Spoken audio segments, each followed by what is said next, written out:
देखेंगे।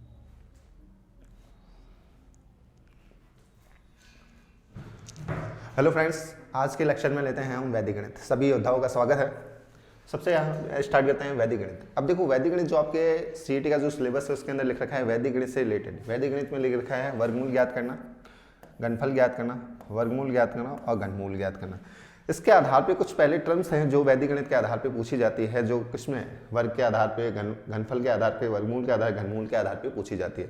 तो उन टर्म्स को थोड़ा सा याद करना, इससे रिपीट करते हैं। देखो, पहली टर्म्स क्या कह रही है। सबसे पहले लिखा हुआ है एकाधिकरण। एकाधिकरण का मतलब क्या होता है? एक अधिक। सिंपल सी लैंग्वेज से क्लियर है। एकाधिकरण, एकाधिकरण मतलब एक अधिक, मतलब जो भी कह रहा है उसका क्या कर दो, एक बढ़ा दो। जैसे प्रश्न कहेगा 5 का एकाधिकरण पूर्ण बताए, तो 5 का एकाधिकरण पूर्ण क्या हो जाएगा? 6 हो जाएगा, मतलब 5 में 1 जोड़ दो। जो भी संख्या कह रहा है उसमें 1 जोड़ दो। आपको एग्जाम के अंदर डायरेक्ट या लैंग्वेज के आधार पर दिया जाएगा या सिंबल के आधार। जैसे यहाँ पे 4 के ऊपर डॉट लिखा हुआ है। एकाधिकरण की पहचान क्या है? उसके ऊपर डॉट है। डॉट का मतलब क्या होता है? उस संख्या में 1 बढ़ा दो, मतलब 1 जोड़ दो। 4 है, 4 में 1 जोड़ेंगे, 4 है, 4 में 1 जोड़ेंगे तो क्या हो जाएगा? 5। मतलब 4 का एकाधिकरण क्या हो गया? 5 हो गया। एग्जाम के अंदर क्वेश्चन ऐसे पूछा जा सकता है जैसे 4, 5, 6। एग्जाम क्या होगा? एग्जाम के अंदर ऐसे कोई भी संख्या आ जाएगी, जैसे ये संख्या आ गई। एग्जाम के अंदर क्या होगा? 3, 4, 5 से कोई भी एक संख्या देगा, उसके ऊपर डॉट दे देगा। आपको कहा जाएगा वैदिक गणित के अनुसार इसका हल बताएं। तो इसका हल क्या हो जाएगा आपके?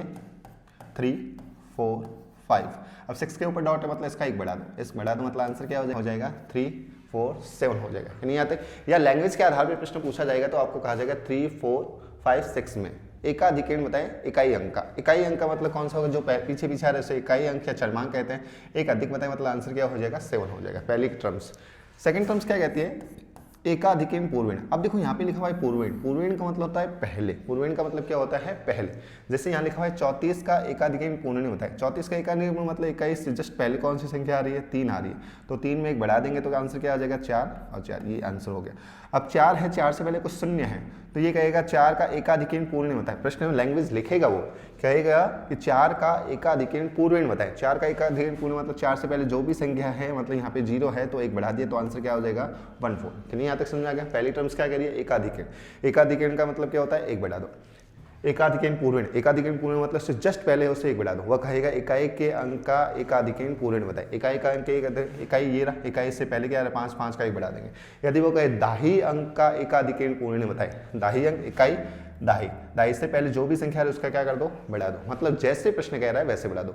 एकाधिकरण मतलब 1 बढ़ा दो। एकाधिकरण पूर्वेण का मतलब उससे जस्ट जो भी संख्या कह रहा है उससे पहले वाले अंक में 1 जोड़ दो। नहीं आता? आगे समझ में। नेक्स्ट लेता है एक न्यून। एक न्यून क्या होता है? अब देखो, एक न्यून की पहचान हो जाएगी, ये यहाँ पे डॉट ना आके इसके नीचे आएगा और यहाँ पे भी ये इसके नीचे आएगा। नहीं आता?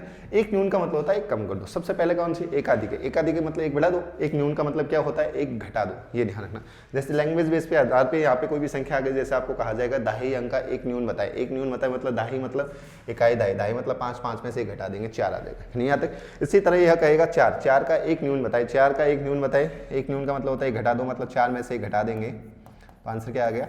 3 आ गया। नहीं आते? समझे? ये 3 टर्म्स थी, स्क्रीनशॉट ले लेना। पहला क्या कहता है? एकाधिकरण। एकाधिकरण का मतलब क्या होता है? 1 बढ़ा दो। एकाधिकरण पूर्ण। एकाधिकरण पूर्ण का मतलब होता है जो भी संख्या कह रहा है उसका आगे वाले का 1 बढ़ा दो। जैसे होगा इकाई का अंक का एकाधिकरण पूर्ण होता है तो 5 का बढ़ा देंगे। एक दाही अंक का, दाही अंक का मतलब इससे पहले जो भी आ रहा है उसका क्या कर देंगे? 1 बढ़ा देंगे। या डॉट बना होगा उससे क्या कर देंगे? उससे पहले वाले का मतलब हम क्या कर देंगे? बढ़ा देंगे। नेक्स्ट एक न्यून। एक न्यून का मतलब क्या होता है? उस संख्या में से 1 घटा देंगे। एक न्यून का मतलब क्या होता है? 1 घटाना। नहीं आता? एक एकाधिकरण का मतलब क्या होता है? 1 प्लस करना। एकाधिकरण पूर्ण का मतलब जो भी कहा है उससे पहले वाले में क्या कर देना? 1 बढ़ा लें। ये 3 टर्म्स हो गए। नहीं आता? नेक्स्ट लेते हैं। अब देखो, नेक्स्ट टर्म्स कह रही है एक न्यून। एक न्यून पूर्वेण। देखो, एकाधिकरण मतलब उसी संख्या में डालना। एक एकाधिकरण पूर्वेण, पूर्वेण मतलब उससे पहले वाले। न्यून मतलब घटाना। एक न्यून पूर्वेण, पूर्वेण का मतलब जो भी संख्या कह रहा है उससे जस्ट जो पहले आ रहा है उसमें से 1 घटा दो। नहीं आता? जैसे यहाँ पे ये डॉट यहाँ ना होके कहाँ होगा? यहाँ पे होगा। ये कहाँ आ जाएगा? यहाँ पे। अब ये कह रहा है एक न्यून बताए दी गई संख्या, तो 3 के नीचे डॉट इसमें कम करना, लेकिन एक नहीं, यहाँ पे क्या लिखा गया है? पूर्वेण लिखा गया, तो उससे जस्ट जो पहले आ रहा है उसमें से 1 घटाएंगे, तो 6 में से 1 घटाएंगे, 6 में से 1 घटाएंगे तो क्या आ जाएगा? 5। आंसर 3 का 3 लिखा। इसमें से क्यों नहीं घटाएंगे? क्योंकि प्रश्न ऊपर कह रहा है दी गई संख्या एक न्यून पूर्वेण, पूर्वेण का मतलब जो भी कह रखा है उससे जस्ट पहले जो आ रहा है उससे क्या कर दो? 1 घटा दो। ये ध्यान रखना। आगे समझ में। नेक्स्ट लिखा चरमांक। अब देखो आपके जो वैदिक गणित है उसमें बहुत जगह आपके लिखा होगा चरमांक। चरमांक क्या होता है, किसी भी संख्या का इकाई का अंक जो लास्ट नंबर होता है उसे क्या कहा जाता है, चरमांक कहा जाता है। जैसे मैं कोई भी संख्या लिखता हूँ, जैसे मैंने ये संख्या लिखी, जो पीछे पीछे आ रहा है ये क्या कहलाता है, चरमांक कहलाता है। अब ये संख्या कितनी भी बड़ी हो सकती है, ये ध्यान रखना, ये संख्या क्या हो सकती है, कितनी भी बड़ी हो सकती है। इस संख्या में यदि कहीं चरमांक क्या होगा तो चरमांक क्या होगा, ये चरमांक होगा। जो अंत में आएगा उसे क्या कहा जाता है, चरमांक कहा जाता है। इसे क्या कहा जाता है, इकाई का अंक कहा जाता है। देखो किसी भी संख्या का अंतिम अंक, किसी भी संख्या क्या हो अंतिम अंक को क्या कहा जाता है, चरमांक कहा जाता है या इकाई का अंक कहा जाता है। अब निखिलम अंक, अब निखिलम क्या होता है, ध्यान से सुनना, चरमांक को हटाने के बाद संख्या बचती है उसे क्या कहा जाता है, निखिलम कहा जाता है। अब जैसे ये यहाँ पे मैं कोई संख्या लिखता हूँ, अब यदि इसमें मुझे चरमांक पता है तो चरमांक आंसर क्या हो, यदि आपको कहीं चरमांक क्या है, दिए गए प्रश्न में कहा चरमांक बताएं तो आंसर क्या हो जाएगा, चरमांक आपके 4 हो जाएगा। या कहे इकाई का अंक, इकाई का अंक भी कह सकते हैं, इकाई अंक, तो आंसर क्या हो जाएगा 4। लेकिन प्रश्न में यदि कहीं निखिलम क्या होता है, इकाई अंक को छोड़ने के बाद, इकाई को इस अंक को मैं ये छोड़ दूं तो बचिए कौन से, 5 4 8, तो आंसर क्या हो जाएगा 5 4 8, ये आंसर हो जाएगा निखिलम अंक। नहीं यहाँ तक समझ में आ गया। देखो कोई भी संख्या एग्जाम में कुछ भी संख्या दे सकती है, आपको कहा जाएगा इसका चरमांक और निखिलम बताएं, तो चरमांक तो क्या हो जाएगा, जो अंत में जो आ रहा है उसे क्या कहा जाता है, चरमांक कहा जाता है। लेकिन जो चरमांक हटाने के बाद जो संख्या बचती है उसे क्या कहा जाता है, निखिलम अंक कहा जाता है। उसे क्या कहा जाता है, निखिलम अंक कहा जाता है। ये ध्यान रखना। नहीं यहाँ तक स्क्रीनशॉट ले लेना, इसके बाद आगे लेते हैं, नेक्स्ट लेते हैं। देखो नेक्स्ट क्या कह रहा है, परम मित्र। एग्जाम में बहुत बार पूछा गया है परम मित्र अंक या पूरक अंक। अब देखो परम मित्र अंक या पूरक अंक क्या होता है, ध्यान से सुनना, जिस अंक को मिलाने पर अंकों का योग क्या हो जाए, 10 हो जाए। जिस अंकों को मिलाने पर क्या हो जाए, अंकों का योग क्या हो जाए, 10 हो जाए, वही क्या कहलाते हैं, एक दूसरे के पूरक अंक या परम मित्र अंक कहलाते हैं। क्या कहलाते हैं, परम मित्र अंक या पूरक अंक कहलाते हैं। जैसे देखो एक है, एक में मैं क्या जोड़ू कि 9, एक में क्या जोड़ू कि 10 आ जाए, एक में क्या जोड़ू कि 10 आ जाए, तो मैं यहाँ पे क्या जोड़ूंगा, एक में 9 जोड़ू तो क्या आ जाएगा, 10 आ जाएगा। तो एक का परम मित्र अंक क्या हो जाएगा, 9। एक का परम मित्र 9, 9 का परम मित्र 1, ये ध्यान रखना। एक का परम मित्र कौन, 9, 9 का परम मित्र 1। 2 का परम मित्र का हो जाएगा 8, क्यों हो जाएगा, 2 में 8 जोड़ूंगा तो क्या आ जाएगा, 10 हो जाएगा। इन सभी को जोड़ने पर क्या आएगा, 10 आएगा। इन सभी को जोड़ने पर क्या आएगा, 10 आएगा। देखो 1 में 9 जोड़ेंगे तो 10 आ जाएंगे, 2 में 8 जोड़ेंगे तो 10 आ जाएंगे, 3 में 7 जोड़ेंगे तो 10 आ जाएंगे, 4 में 6 जोड़ेंगे तो 10 आ जाएंगे, 5 में 5 जोड़ेंगे तो क्या आ जाएगा, 10 आ जाएगा। तो ये दोनों एक दूसरे के क्या हो गए, पूरक अंक हो गए, ये क्या हो गए, परम मित्र अंक कहलाते हैं। कि नहीं यहाँ तक। यदि पूछे 1 का परम मित्र अंक बताए तो क्या हो जाएगा, 9 हो जाएगा। यदि पूछे 9 का परम मित्र अंक क्या होगा, 1, तो 1 हो जाएगा। यदि पूछे 2 का परम मित्र अंक क्या होगा, तो 8 हो जाएगा। 8 का क्या हो जाएगा, 2 हो जाएगा। 3 का परम मित्र अंक क्या हो जाएगा, 7 हो जाएगा। 7 का क्या हो जाएगा, 3 हो जाएगा। 4 का परम मित्र अंक क्या हो जाएगा, 6 हो जाएगा। 6 का क्या हो जाएगा, 4 हो जाएगा। 5 का क्या हो जाएगा, 5 रहेगा। नहीं यहाँ तक। एग्जाम के अंदर डायरेक्ट भी पूछा जा सकता है, आपको कहेगा वैदिक विधि से किसी संख्या का आपको कहेगा वर्ग निकालो, उस वर्ग का जो चरमांक है उसका परम मित्र अंक बताओ। प्रश्न ऐसे भी पूछा जा सकता है, इसलिए एक एक पॉइंट को ध्यान से सुनना। नहीं यहाँ तक। अब देखो यहाँ पे लिखा हुआ है विकुलन। नेक्स्ट टर्म है आपके विकुलन। विकुलन का मतलब क्या होता है, माइनस, नेगेटिव को पॉजिटिव करना, पॉजिटिव नेगेटिव। अब देखो यहाँ पे 3 के ऊपर बार दे रखी है। 3 के ऊपर बार का मतलब होता है 3, मतलब ये आगे पॉजिटिव है तो ये बार आगे आके इसको क्या कर देती है, नेगेटिव कर देती है। मतलब ये क्या होता है, विकुलन। चलिए यहाँ तक समझ में आ गया। जैसे इस प्रश्न को मैं ऐसे लिख रखा है, जैसे यहाँ पे दे रखा है 5 के ऊपर बार, तो ये क्या होगा, -5 होगा।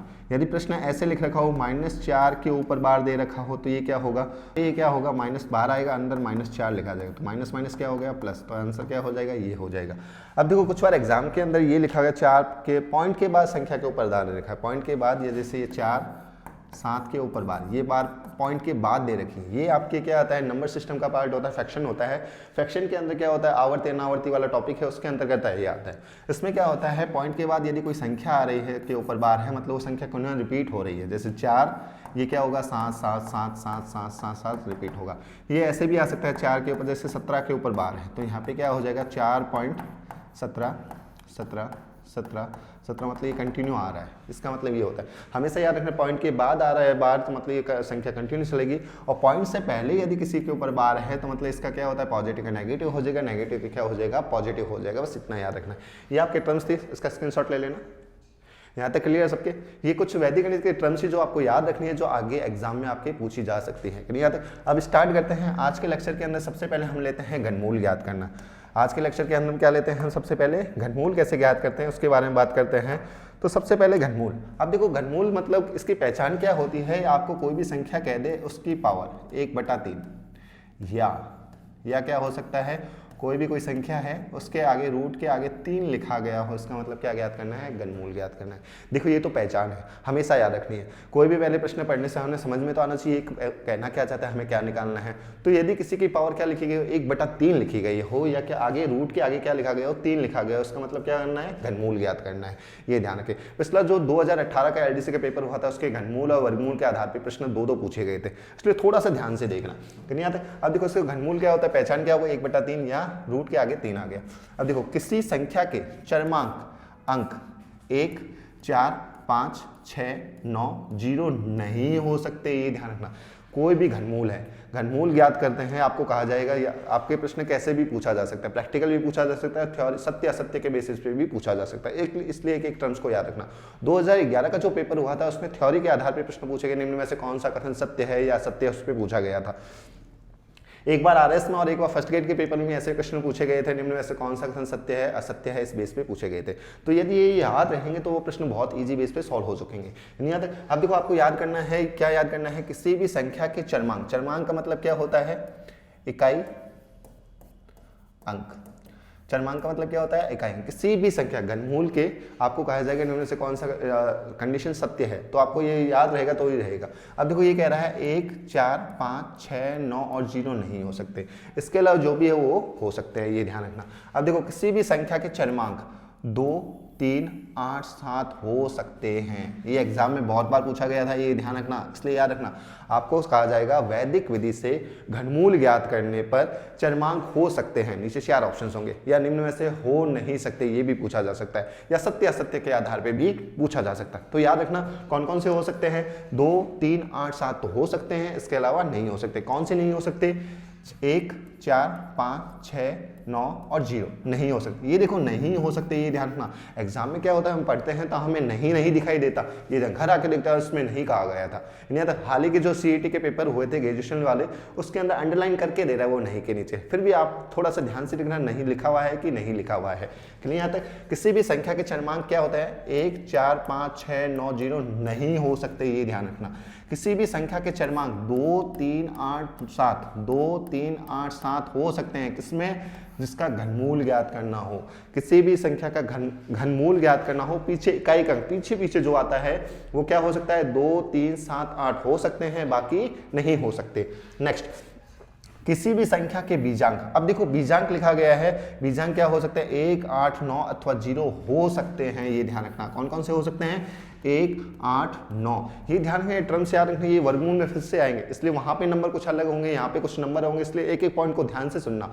ये कह रहा है यदि आपको कहे चरमांक कौन से हो सकते हैं, 2, 3, 8, 7 चरमांक कौन से हो सकते हैं, 2, 3, 8, 7 चरमांक हो सकते हैं।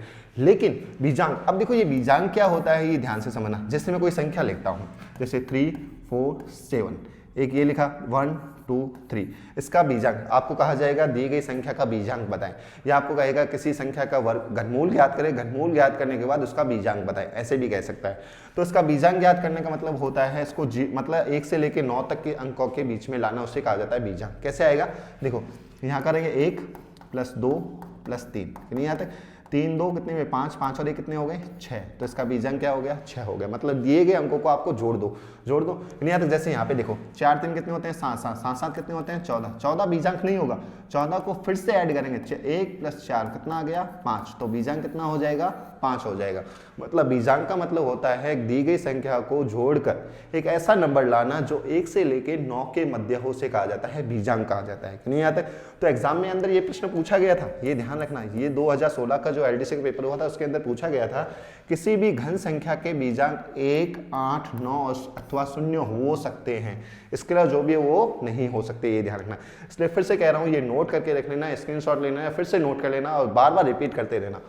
4, 5, 6 अंकों वाली संख्या का घनमूल क्या होगा, 2 अंकों का होगा, ये ध्यान रखना। कोई भी ये कह रहा है 4, 5 है, 4, 5 है मतलब जैसे ये संख्या लिख दी मैंने, नहीं आता। ये कहेगा इसका घनमूल में कितने अंक होंगे, कितने अंक मतलब इसका घनमूल हम ज्ञात करेंगे तो कितने अंक होंगे 2 अंक होंगे। जैसे 7, 8, 9 संख्याओं का घनमूल कितना होगा, 3 अंकों का होगा। ये याद ही करना है, कुछ टर्म्स है जो ये एग्जाम में पूछी जा सकती है, क्योंकि हमारे सिलेबस में लिखा है 6 अंकों तक घनमूल ज्ञात करना या 6 अंकों तक वर्गमूल ज्ञात करना, उसके बाद पूछा रखा है। इसलिए फिर से एक बार रिपीट कर देता हूँ, घनमूल की पहचान क्या होगी, घात क्या होगी, 1/3 होगी या आगे 3 लिखा होगा। किसी भी संख्या के चरमांक या इकाई के 1, 4, 5, 6, 9, 0 नहीं हो सकते, ये ध्यान रखना। फिर से कह रहा हूँ, नोट कर लेना, लिख के रख लेना, ये पूछे जा सकते हैं। किसी भी संख्या के चरमांक 2, 3, 8, 7 हो सकते हैं। चरमांक को इकाई का अंक भी कहते हैं और चरमांक भी कहते हैं। क्या हो सकते हैं, 2, 3, 8, 7 हो सकते हैं।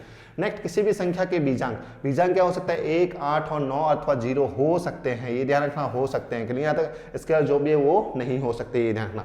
बीजांक क्या होते हैं, किस दी गई संख्या को जोड़कर 1 से 9 के मध्य लाना, उसे क्या कहा जाता है, बीजांक कहा जाता है। यहाँ तक। नेक्स्ट लेते हैं, 4, 5, 6 अंकों वाली संख्याओं का घनमूल कितना होता है, 2 अंकों का होता है। और 7, 8, 9 संख्याओं का घनमूल कितने होता है, 3 अंकों का होता है। स्क्रीनशॉट ले लेना इसका। नेक्स्ट लेते हैं। अब देखो, ये जो आपकी एनसीईआरटी की बुक है उसके अंदर दे रखा है, उसी को फिर से एक बार रिपीट कर देता हूँ। तो इसके अंदर क्या दे रखा है, देखो, घन सक्रिय का विलोम घनमूल सक्रिय होती है। जैसे 7 का घनमूल क्या होता है, 343। 7, अब देखो 7 का घनमूल, 7 का घन मतलब कितना होता है, 7 × 7 × 7, तो कितना आ जाएगा, 343। और 343 का यदि मैं घन करूँ, ऐसे लिखूँ, या 343 के पावर क्या कर दूँ, 1/3 लिख दूँ, इसका मतलब क्या हो जाएगा, 7 हो जाएगा। ये ध्यान रखें, घन 7। देखो, घनफल क्या होता है, 743, और घनमूल क्या होता है, 7 होता है। यानी यहाँ तक। नेक्स्ट, ये पहचान अभी हमने बताई थी। घन क्या होता है, रूट के आगे 3 और पावर के पावर 1/3। घनमूल गणितीय संकेत करता है। जैसे 343 की पावर 1/3, तो आंसर क्या हो जाएगा, 343, 7। घनमूल संख्या के अंक किसी भी पूर्ण घन संख्या के दाहिनी ओर से अथवा इकाई अंक से 3-3 अंकों के समूह, देखो कितने बनाए जाते हैं, 3-3 अंकों समूह बनाए जाते हैं, जिनके अंकों के घनमूल होते हैं। अंतिम 103 अंक का ना होकर हो या 2 और 3 अंक का भी हो सकता है। जैसे 3, 8, 7, 2, 6 घनमूल 2 अंकों का होगा। अब देखो, पीछे से 2-3 पेयर बनाएंगे। कभी भी घनमूल के यदि हम याद करते हैं, अभी हम इसके प्रैक्टिकल क्वेश्चंस करेंगे तो बताए जाएंगे। पीछे से क्या होते हैं, 3 पेयर बनाए जाते हैं। 3 पेयर बनाए जाते हैं, पीछे आ रहा है, पीछे के आधार पे होता है, और एक ही पेयर है, मतलब इसका 1 अंक आएगा, इसका 1 अंक आएगा। यहाँ पे देखो, इसका 1 अंक आएगा और एक इसका अंक आएगा, मतलब कितने अंकों का होगा, 2 अंकों का होगा। ये रहा, यहाँ पे लिखा हुआ है 2 या 1 अंक का हो सकता है। पूर्ण घन संख्या की पहचान, अभी फिर से हमने वो रिपीट कर रहा हूँ। देखो, एक घन संख्या के बीजांक 1, 8, 0, 9 हो सकते हैं। जैसे बीजांक कौन से होते हैं, 3, 1, 4, जैसे ये संख्या दे रही है, सबको जोड़ के मतलब 1 से लेकर 9 तक ज्ञात करना। यही संख्या आपके एनसीईआरटी बुक में लिख रखी है। उपयुक्त बीजांक के अतिरिक्त अन्य कोई संख्या बीजांक नहीं हो सकती, ये ध्यान रखना। जिस पूर्ण घन संख्या का चरमांक इकाई का 1, 4, 5, 6, 9 अथवा 0 हो, तो उनके घनमूल इकाई के अंक वही होंगे। यह अभी हम सॉल्व करेंगे।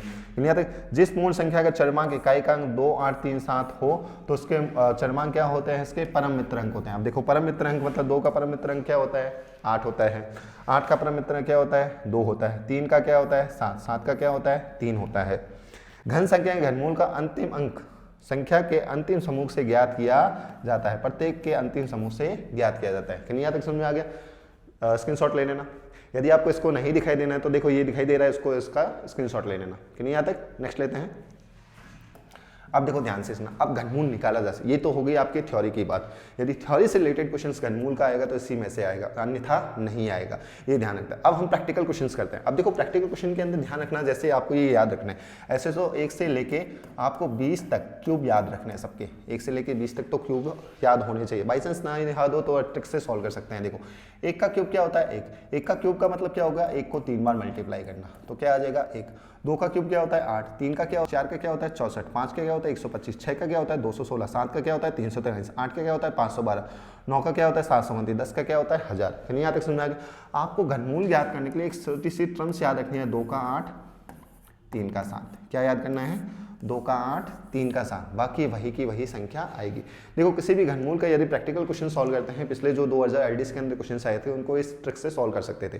कोई भी आपको पूछे तो पीछे से 3 पेयर बनाए जाते हैं। पीछे से यदि किसी इकाई का अंक 2 आ रहा है तो 2 की जगह क्या लिखना है 8, 8 की जगह क्या लिखना है 2 लिखना है, 3 की जगह क्या लिखना है 7, 7 की जगह क्या लिखना है 3, 2 का 8, 3 का 7, 2 का 8, 3 का 7, 2 का 8, 3 का 7 लिखना है। इसके अलावा कोई भी अंक आ रहा है तो वही अंक आपको वापस लिखना है। इसके अलावा कोई भी आए तो क्या करना है, वही अंक आपको लिखना है।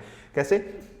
अब देखो, 1 का क्यूब करते हैं तो 1 आता है, 2 का क्यूब करते हैं तो क्या आता है 8, और 8 का क्यूब करते हैं तो 2 आता है, नहीं आता, समझ में आ गया। अब देखो 3 का क्यूब करते हैं तो 7 आता है, और 7 का क्यूब करते हैं तो क्या आ रहा है, 3 आ रहा है ना। इसके अलावा यदि कोई भी अंक आ रहा हो, इसके अलावा क्या आ रहा हो आपके, कोई भी अंक आ रहा हो, जैसे देखो 1 का 1 आ रहा है, अब यहाँ पे 4 का 4 आ रहा है, 5 का 5 आ रहा है, 6 का 6 आ रहा है, और 9 का 9 आ रहा है, और 0 का 0 आ रहा है। 0 का 0 आ रहा है मतलब इकाई का अंक, जैसे यहाँ पे 0 तो यहाँ पे 0, यहाँ पे 9, यहाँ पे 9, 6 तो 6, 5 तो 5, 4 तो 4, 1 का 1। यहाँ तक क्लियर सबके। पहले छोटी सी एक प्रैक्टिकल क्वेश्चन बेस पे आपको याद रखना है, 2 का 8, 3 का 7, बाकी का वही। और साथ में आपको क्या याद होना चाहिए, 1 से लेकर 20 तक क्यूब कोशिश करना याद हो जाए कि नहीं। याद आगे लेते हैं। अब देखो क्वेश्चन सॉल्व करते हैं, प्रैक्टिकल क्वेश्चन सॉल्व करते हैं। एग्जाम में क्वेश्चन ऐसे आएगा, जैसे 4 एग्जाम्पल बेस में एक एक एग्जाम्पल बता देता हूँ, जैसे 4 9 3 0 3 9। या तो क्वेश्चन ऐसे आएगा, पहले टर्म्स 4 9 3 0 3 9 का घनमूल बताएं, प्रश्न ऐसे आएगा।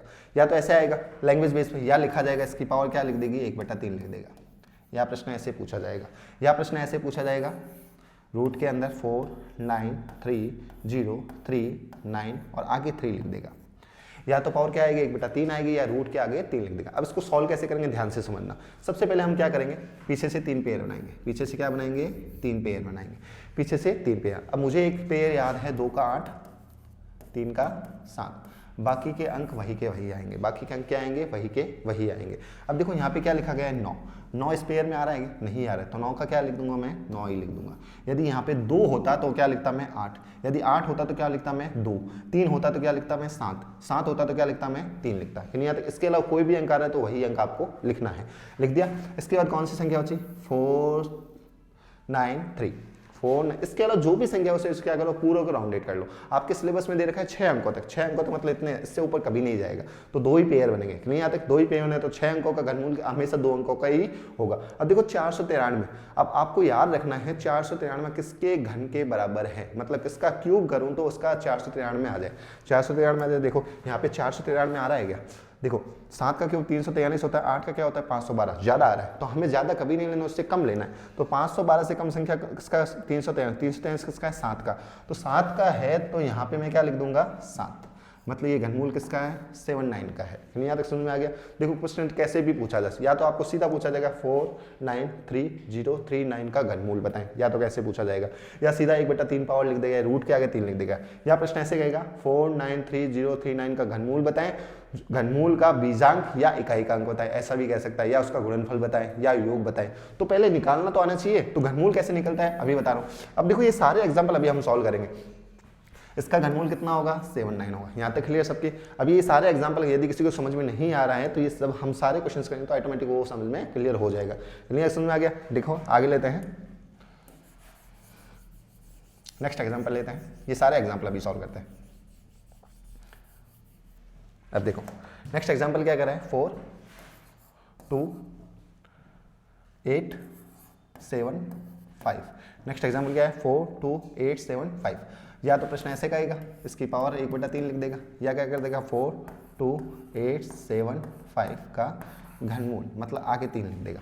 तो सबसे पहला हमारे प्रोसेस क्या होता है, 3 के पेयर बनाना। 3 के पेयर बनाना मतलब 3 से पीछे से 3 पेयर बनाएंगे, पीछे से 3 पेयर बनाए। पीछे पीछे क्या आ रहा है, 5 5 इस टर्म्स में आ रहा है क्या, नहीं आ रहा है, तो 5 का क्या आएगा, 5 आएगा। यदि यहाँ पे 2 होता ना तो मैं 8 लिख देता, यदि 8 होता तो क्या लिख देता, 2 लिख देता। 3, यदि यहाँ पे 3 लिखा होता तो उसमें 7 लिख देता, यदि यहाँ पे 7 लिखा होता तो मैं क्या लिख देता, 3 लिख देता। इसके अलावा कोई भी अंक आए तो वही अंक आपको नोट कर देना है। अब बची कौन सी संख्या, 42। 42 मतलब किसका क्यूब, 42 के पास पास में, किसका क्यूब 42 के पास पास में, देखो ध्यान से देखो। अब देखो 42 मतलब 4 का क्यूब 64 हो जाता है, मतलब 42 से ज्यादा हो जाता है। तो इससे जस्ट पहले क्या आता है 27, 27 किसका क्यूब है 3, तो यहाँ पे 3 है तो एग्जैक्ट 3, तो इसका क्या आ जाएगा आगे। इससे हमेशा ये आपको क्या करना है, 42 जो भी संख्या बचे उस किसका क्यूब इस संख्या से कम है वो लेना है। 4 का क्यूब कितना होता है, 64 होता है, 4 से कम क्या आता है 3, तो यहाँ के आगे क्या लिख देंगे 3, मतलब इसका घनमूल क्या हो जाएगा 35 हो जाएगा। देखो इसका घनमूल क्या आ रहा है 35 35 आ रहा है। इसलिए यहाँ तक समझ में आ गया। अब प्रश्न एग्जाम में कुछ भी पूछे जा सकते हैं, ये यहाँ पे ऐसे क्वेश्चन ऐसे भी पूछे जा सकते हैं। ये आपको कहा जाएगा इसका बीजांक बताएं, तो बीजांक 5 3 कितने हो गए 8, ये 8 हो गए। नहीं आता। या कहा जाए इसका चरमांक बताए तो चरमांक क्या हो जाएगा 5 हो जाएगा। यदि कहेगा इसके चरमांक का एकाधिकरण पूर्ण बताए, एकाधिकरण पूर्ण मतलब इससे जस्ट जो पहले आ रहा है उसका 1 बढ़ा दो, मतलब जो हमने टर्म्स याद की थी उसी टर्म्स के आधार पे आपको पूछा जा सकता है। या आपको कहा जाएगा इसका 5 इकाई के अंक का परम मित्र अंक बताओ। परम मित्र अंक का मतलब क्या होता है, उसी का मतलब 10 जोड़ दो, मतलब 5 इसमें जोड़ो तो ऑटोमेटिक 10 आ जाएगा, तो इसका परम मित्र अंक क्या हो जाएगा 5 ही हो जाएगा।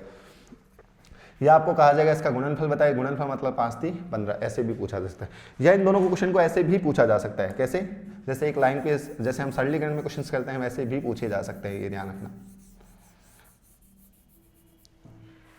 कैसे, जैसे पहली वाली संख्या लिख दी, इसकी पावर 1/3 लिख दी, और यहाँ पे प्लस करके नीचे वाले सेकंड वाले क्वेश्चंस लिख दिया आपको 2 4 2 8 7 5, और उसको ऐसे लिख दिया। ऐसे भी पूछा जा, मतलब बोर्ड मास नियम के आधार पे भी पूछा, भाग, डिवाइडेशन, इनटू, मल्टीप्लाई, कुछ भी पूछा जा सकता है, मतलब क्वेश्चन ऐसे भी पूछा जा सकता है। नेक्स्ट एग्जांपल लेते हैं।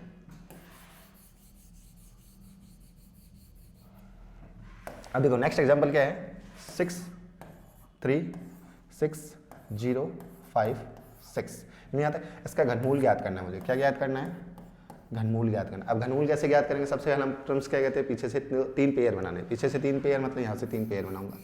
पीछे क्या आ रहा है 6 इसमें आ रहा है क्या, नहीं आ रहा है, तो 6 का क्या आएगा 6 ही आएगा। यदि यहाँ पे 2 होता तो मैं क्या लिखता 8 होता तो 2 लिखता, 3 होता तो 7 लिखता, 7 होता तो 3 लिखता। अब इससे कितनी भी बड़ी संख्या आ जाए आप आराम से सॉल्व कर सकते हैं, ये ध्यान रखना। अब बची कौन सी संख्या 636। अब आपको देखना है 636 किसके क्यूब के बराबर है या कम है, ये ध्यान रखना। अब देखो यहाँ पे 636 आ रहा है क्या, 636 मतलब यहाँ पे इससे कम आ रहा है, इससे कम क्या आ रहा है 8 आ रहा है। 8 का क्यूब कितना होता है 512 होता है, 9 का क्यूब कितना है 729 होता है। तो जस्ट इससे पहले वाली संख्या कौन सी हो गई 8 हो गई, तो यहाँ पे हम क्या लिख देंगे 8 लिख देंगे। मतलब ये आपको देखना है किसका क्यूब इसके पास में है, मतलब कम है, ज़्यादा नहीं लेना, ये ध्यान रखना। तो इसका घनमूल क्या हो जाएगा 86। नहीं आता एग्जाम में पूछा जा सकता है, परम मित्र अंक बताए, इसका योग बताए, बीजांक बताए, इकाई का अंक बताए, एकाधिक गुण बताए, एक न्यूनयन बताए, कुछ भी कह सकता है, या सीधा आंसर भी कह सकता है इसका मतलब घनमूल बताए। तो आंसर घनमूल क्या हो जाएगा 86, इसका घनमूल क्या हो जाएगा 86। नेक्स्ट लेते हैं।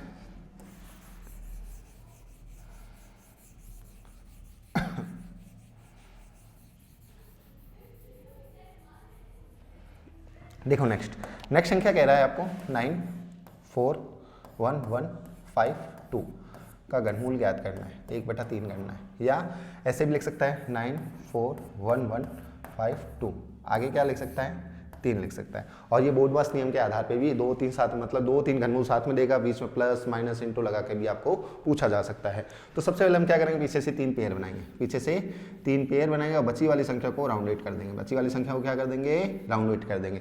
अब देखो 3 पेयर बनाने के बाद पीछे क्या आ रहा है 2 की जगह क्या लिखना है 8, 2 की जगह क्या लिखना है मुझे 8, 2 की जगह 8 लिखना है, 8 की जगह 2 लिखना है, 3 की जगह 7 लिखना है, 7 की जगह 3 लिखना है, बाकी वही के वही अंक आपको लिख देने हैं। अब देखो बची कौन सी संख्या 941। अब आपको देखना है किसका क्यूब 94 के पास में, 941 के पास में। देखो 941 10 का क्यूब क्या हो जाता है 1000 हो जाता है, तो ये तो बहुत ज़्यादा हो जाता है। तो इससे जस्ट कम कौन सी संख्या है 9 का क्यूब 732, जो इससे कम है, इससे कम है, तो यहाँ पे क्या आएगा 9 आएगा। यहाँ पे क्या आ जाएगा, देखो यहाँ पे क्या आ जाएगा 9 का क्या होता है 729 मतलब 9, तो ये किसका घनमूल हो गया आपके 98 का हो गया। किसका घनमूल हो गया 98 हो गया। इस विधि से आप क्या कर सकते, कुछ ही सेकंड के अंदर बड़े से बड़े घनमूल ज्ञात कर सकते हैं, इसलिए थोड़ा सा ध्यान से देखना। लास्ट एग्जांपल लेते हैं एक और।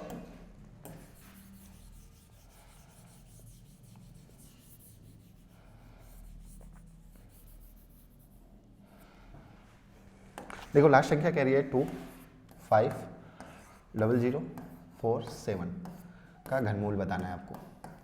ऐसा भी हो सकता है और एग्जाम के अंदर ऐसा भी हो सकता है, या सीधा कह देगा 250047 का घनमूल बताए। लैंग्वेज बेस पे कहेगा तो ऐसे कह सकता है। तो सबसे पहले हमारे टर्म्स क्या है, पीछे से 3 पेयर बनाने और बचने वाली संख्याओं को क्या करना है राउंडेड करना है। बस जो भी संख्या बच जाए उसको क्या कर दे राउंडेड, मतलब गोला बना दो। पीछे क्या आ रहा है 7 आ रहा है, 7 की जगह मुझे क्या लिखना है 3 लिखना है, 7 की जगह क्या लिखना है मुझे 3 लिखना है। यदि 3 होता तो मैं 7 लिखता, 2 होता तो 8 लिखता, 8 होता तो क्या लिखता 2 लिखता। नहीं आता।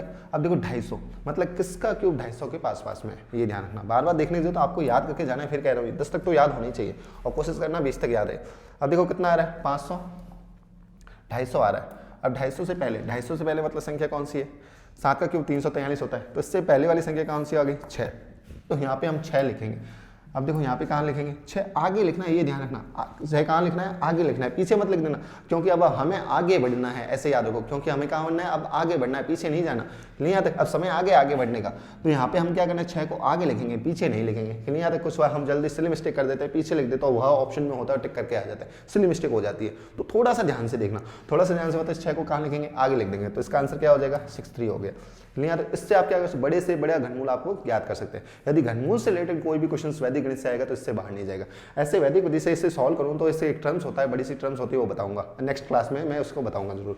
नहीं आता अब देखो एग्जाम के अंदर डायरेक्ट ऐसे भी क्वेश्चन पूछे जा सकते हैं, जैसे आपको क्या आ जाएगा 49308 की पावर क्या कर देगा 1/3 प्लस यहाँ पे क्या लगेगा 42875 इसकी पावर कर देगा 1/3, यहाँ पे माइनस कर देगा, फिर क्या कर देगा 636606 इसकी पावर कर देगा 1/3। प्रश्न एग्जाम में आएगा तो इस तरह से, मतलब 2018 के अंदर पेपर हुआ था उसमें ऐसे प्रश्न पूछे गए थे। यहाँ तक समझ में आ गया। फिर से एक बार रिपीट कर देता हूँ, देखो क्योंकि रिवीजन जरूरी है। सबसे पहले हमने वैदिक गणित के अंदर आपके सिलेबस के अंदर लिखा है पूर्ण विधि से संख्या को याद करना, वर्ग, घनफल, वर्गमूल, घनमूल और 6 अंकों तक संख्याओं तक ज्ञात करना। कितनी यहाँ तक समझ में आ गया। सबसे पहले हमने किया था कुछ टर्म्स थी जो याद की थी, एकाधिकरण पूर्ण, एकाधिकरण का मतलब होता है एक बढ़ाना। कितनी यहाँ तक। नेक्स्ट होता है एकाधिकरण पूर्ण, एकाधिकरण पूर्ण का मतलब होता है उससे पहले की जो संख्या, उससे एकाधिकरण पूर्ण का मतलब होता है जो भी आपको कहा है उससे जस्ट पहले जो भी अंक है उसको एक बढ़ा दो। एक न्यून का मतलब होता है एक कम कर दो, एक कम कर दो मतलब जो भी आपको संख्या कह रहा है उसका क्या कर दो एक कम। यदि इकाई का अंक कह रहा है तो इकाई का अंक कम कर दो, दहाई कह रहा है तो दहाई अंक का एक कम कर दो, एक न्यून कह दो, ये ध्यान रखना। नहीं यहाँ तक। नेक्स्ट हमने पढ़ा था एक न्यूनन पूर्ण, एक न्यूनन पूर्ण का मतलब होता है जो भी अंक कह रहा है उससे जस्ट जो पहले आ रहा है उसका क्या कर दो एक कम कर दो, उससे क्या कर दो एक कम कर दो। जैसे 3 से एक न्यूनन पूर्ण पूछे तो 3 से पहले क्या आ रहा है 6 से कम कर दिया 5 आ गए। नेक्स्ट है चरमांक। चरमांक क्या होता है, किसी भी संख्या के अंतिम अंक को क्या कहा जाता है, चरमांक कहा जाता है, या इकाई अंक को चरमांक कहा जाता है। नेक्स्ट निखिलम या निखिलम अंक, निखिलम क्या कहलाते हैं, चरमांक के हटाने के बाद जो संख्या बचती है उसे क्या कहलाता है, निखिलम अंक कहे जाते हैं। ये सारे क्या कहलाते हैं, निखिलम अंक कहलाते हैं, ये ध्यान रखना। नेक्स्ट हमने पढ़ा था एक न्यूनन पूर्ण पढ़ लिया था। नेक्स्ट हमने एक न्यूनन पूर्ण के बाद हमने लिखा था परम मित्र या पूरक अंक। परम मित्र या पूरक अंक क्या होते हैं, किसी संख्याओं का योग 10 हो। 10 हो मतलब एक का पूरक अंक क्या होगा 9, 9 का होगा 1, 2 का 8, 8 का 2, 3 का 7, 7 का 6, 7 का 3, 4 का 6, 6 का 4 और 5 का 5। विकुलन क्या होता है, यदि पॉइंट से पहले है तो वो धनात्मक ऋणात्मक होती है, पॉइंट के बाद है तो वो संख्या कंटिन्यू रिपीट होती रहती है। यहाँ तक। नेक्स्ट लेते हैं, अब हमने पढ़ा था घनमूल। घनमूल के ये टर्म्स है जो याद रखना, फिर कह रहा हूँ किसी भी संख्या के चरमांक क्या हो सकता है 1, 4, 5, 6, 9 और 0 नहीं हो सकते, ये ध्यान रखना। नेक्स्ट किसी भी चरमांक क्या हो जाएगा 2, 3, 8, 7 हो सकते हैं। किसी घन संख्या के बीजांक कौन से हो सकता है 1, 8, 9। फिर कह रहा हूँ यदि थ्योरी का क्वेश्चन आएगा तो इससे बाहर नहीं जाएगा, ये ध्यान रखना। 4, 5, 6, 9 अंकों वाली संख्याओं का घनमूल कितना 2 अंकों का होता है। 7, 8, 9 संख्याओं का घनमूल क्या होता है 3 अंकों का होता है, ये ध्यान रखना। नहीं यहाँ तक। लास्ट हमने क्या पढ़ा था, नेक्स्ट ये एनसीईआरटी के बुक्स में यही दे रखा था, थोड़ा सा ध्यान से देखना, इसे वापस रिपीट कर लेना। नहीं यहाँ तक। नेक्स्ट लेते हैं, नेक्स्ट हमने पढ़ा था घनमूल मतलब घनमूल के आपको 20 तक याद करना है, फिर भी एक ये टर्म्स याद रखनी है 2 का 8, 3 का 7, 2 का 8, 3 का 7, 2 का 8, 3 का 7, 2 का 8, 3 का 7। नहीं यहाँ तक। नेक्स्ट लेते हैं, अब नेक्स्ट हमने कुछ एग्जाम्पल सॉल्व किए थे, इसके अलावा भी कुछ एग्जाम्पल है जो आप जो नेक्स्ट वीडियो आएगा उसके अंदर बता दिए जाएंगे। आज इतनी लेते हैं। Nice meeting, have a nice day.